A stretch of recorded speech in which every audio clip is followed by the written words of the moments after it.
Iya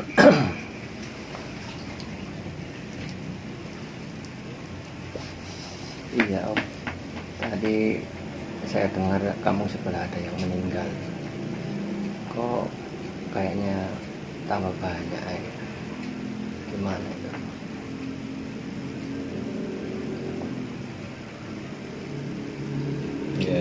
Ya di samping karena sudah musim apa itu ya, musim pandemi begini, juga memang orangnya sudah waktunya meninggal. Begitu ya. Memang waktunya orangnya sudah meninggal. Nah, hal semacam ini saya ingat cerita sama Mbah Dulo. Saya itu pernah masalah orang meninggal. Mbah Dulo pernah cerita ke saya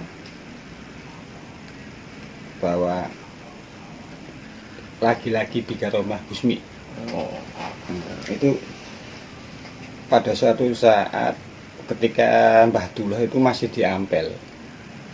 Waktu itu Mbah Dulo ini cangkruk ngopi di warung daerah Ampel gitu. Tepatnya saya nggak tahu. Cuman waktu itu Mbah Dulo bilang, waktu itu ngopi bareng sama satu orang Nganjuk, 2 orang Mojokerto, dan bertiga sama Mbah Dulo. Terus menjelaskan yang seperti inilah intinya. Ya, hubungannya dengan orang yang meninggal itu. Orang-orang yang meninggal itu.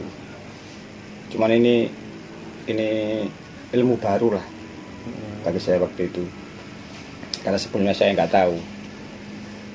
Jadi Mbah Dulo waktu itu berbincang-bincang sama temen, karena sama-sama musafir. Jadi kebetulan itu orang Nganjuk sama orang Mojokerto. Nah, dalam asiknya perbincangan di sebuah warung kopi itu, akhirnya Mbah Dulo ini dipanggil sama Gusmi. Entah yang orang Nganjuk itu tahu atau enggak, saya enggak, maksudnya enggak saya tanyakan. Cuma ini dipanggil, akhirnya berpamitan sebentar, saya keluar dulu, jangan kemana-mana katanya, ke orang Mojokerto sama orang Nganjuk itu. Dan maaf, namanya tidak bisa saya sebutkan, cuma orang Nganjuk sama orang Mojokerto. Cuman kalau identitasnya nggak bisa menyebutkan. Setelah beberapa saat, dan akhirnya Mbah Dulo menemui Gusmi di pintu gerbang timur, di pintu gerbang timur Masjid Ampel, paling utara dekat makam Mbah Soleh. Di situ Gusmi berdiri, akhirnya Mbah Dulo duduk. Akhirnya Gusmi juga duduk. Akhirnya Gusmi bilang sama Mbah Dulo, "Dulo, kamu saya tambahin ilmu. 3 tanda orang akan meninggal dalam waktu 7 hari. 3 tanda, bukan memastikan loh ini. 3 tanda orang akan meninggal dalam waktu 7 hari. Mbah Dulo bilang, "Nggih Gus, kalau dalam bahasa Jawanya, kulo siap mirengaken, saya siap mendengarkan dalam bahasa Indonesia." Akhirnya Gusmi bilang, pertama, ketika tangan digesek sudah tidak bisa berbunyi. Kalau tangan kita digesek, itu kan ada bunyi, kayak kresek-kresek, kayak apa itu, kan ada bunyi. Iya. Kedua, ketika mata dipejam, itu sudah gelap murni, Tidak berguna. tidak ada nama kunang-kunang atau bintang-bintang. Padahal kalau mata kita tutup, itu kan seakan ada bintang. Oh iya. Coba kalau ditutup, itu seperti ada cahaya, seperti ada bintang-bintang. Ketiga, lanjutnya kepada Mbah Dulo. Ketiga,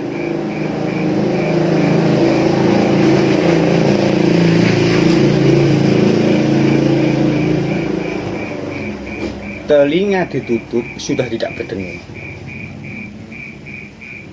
Ketika telinga kita ditutup, biasanya kalau ditutup ini kan ada suara berdengung.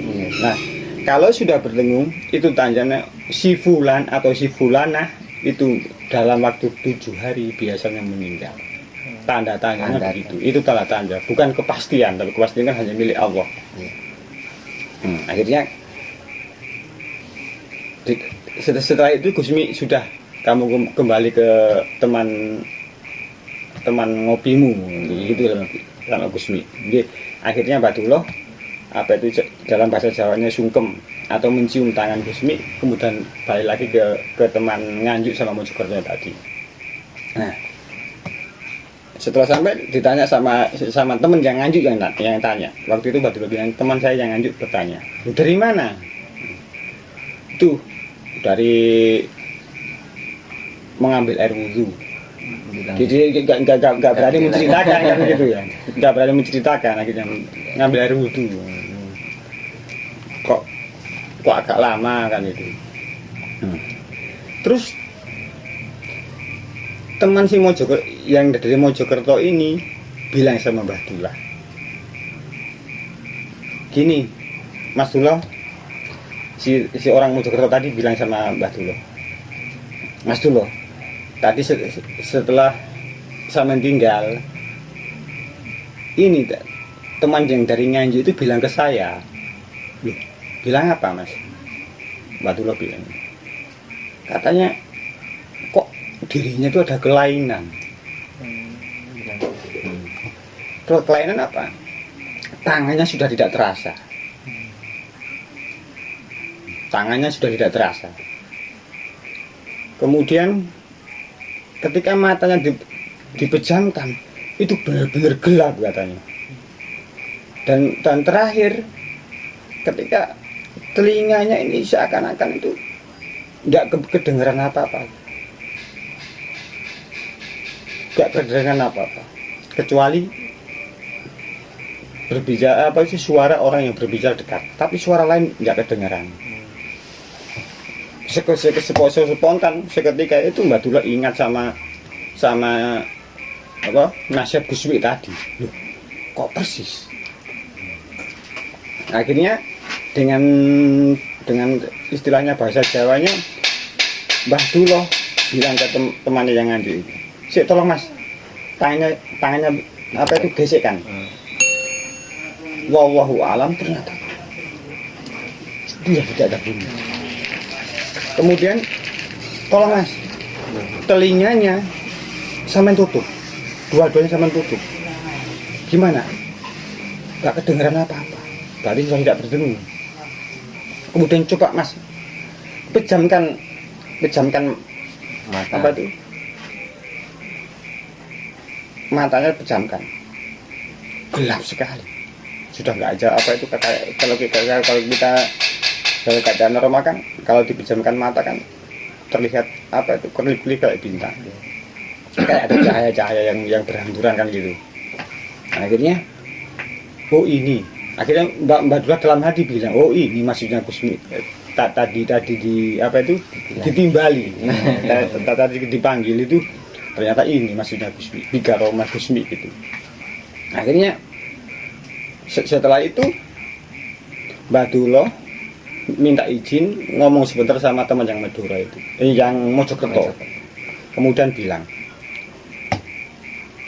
ke teman yang Mojokerto ini, maksudnya agak minggir, kepingin ngomong berdua, minta izin sama ini, dipersilahkan. Akhirnya bilang, tolong Mas, karena saya tidak bisa keluar dari Ampel sebelum waktunya.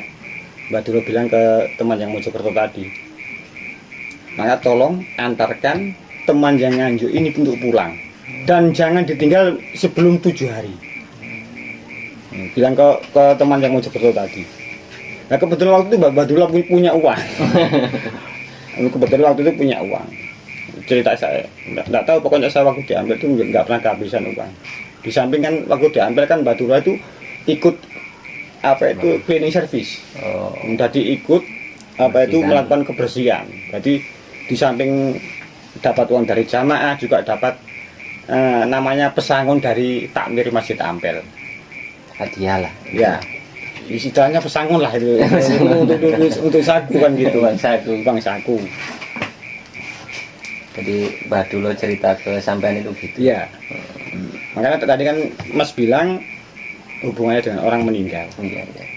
Dan akhirnya sesuai kesepakatan, akhirnya si teman Mojokerto tadi dikasih uang saku, disuruh ngantarkan pulang ke teman yang Nganjuk. Dan jangan kembali sebelum 7 hari. Nah, akhirnya bersepakat karena ini udah lama di Ampel, Bareng. tadi bareng, istilahnya sudah menjadi teman sesama musafir.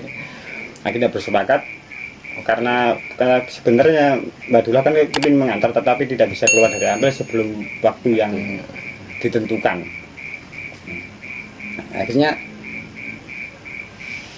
sesuai kesepakatan teman yang Nganjuk diantar pulang sama teman yang dari Mojokerto. Nganjuk daerah mana saya kurang tahu, tuh cuman daerah Nganjuk kota, katanya daerah Nganjuk kota. Hari demi hari Mbak Dullah menanti dengan apa itu perasaan gelisah, tapi sangat yakin di karomah Gusmi apa yang didawuhkan Gusmi itu bukan hal sembrono. Gusmi tidak pernah memberi pelajaran hal-hal yang tidak masuk akal. Tapi Gusmi kan bilangnya Gusmi ke Dullah, saya tambahi ilmu baru. 3 tanda orang yang akan wafat dalam waktu 7 hari. Jadi langsung ya. 3 tanda. Nah, jadi cuman masa sih tetap ada kebimbangan, tapi sangat yakin apa yang didawuhkan Gusmi itu sangat yakin.